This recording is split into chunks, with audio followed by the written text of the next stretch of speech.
I hajde da vidimo, da uradimo nekoliko vežbanja, prosto da vidimo kako se formuliše, kako se pravi prošlo vreme u srpskom jeziku. Ok. Moja majka je kupila jagode.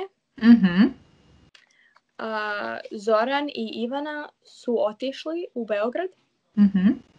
Ivana i ja smo bili prošle godine u Parizu. Ivana je žensko, tako, a ovaj drugi može da bude muško, pa onda možemo da kažemo smo bili. A ako su obe devojke, Ivana i ja, kako bi onda napravila? Ne znam. Vrlo je slično.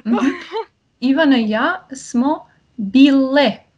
Ako smo, na primjer, ili ti i ja, Anastasija i Ana su bile. Aha, ok.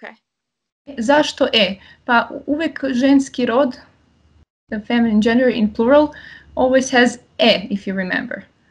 Like, lepe žene su pevale. So it always ends with e. Makes sense. Okay? So you will be this person in English that's supposed to translate it to Serbian, and I'll just be the one responding. Okay?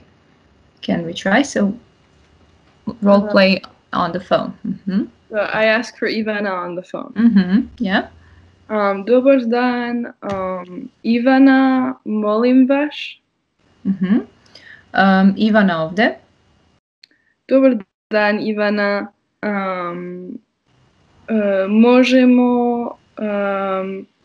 Možemo li da se vidimo četvrtak uveče? U četvrtak uveče. Važi.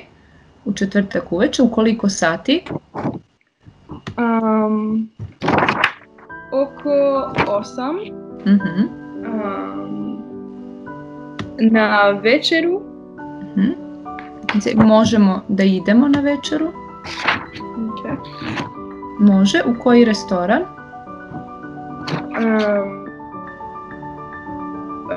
Idemo na večeru u restoran Vuk.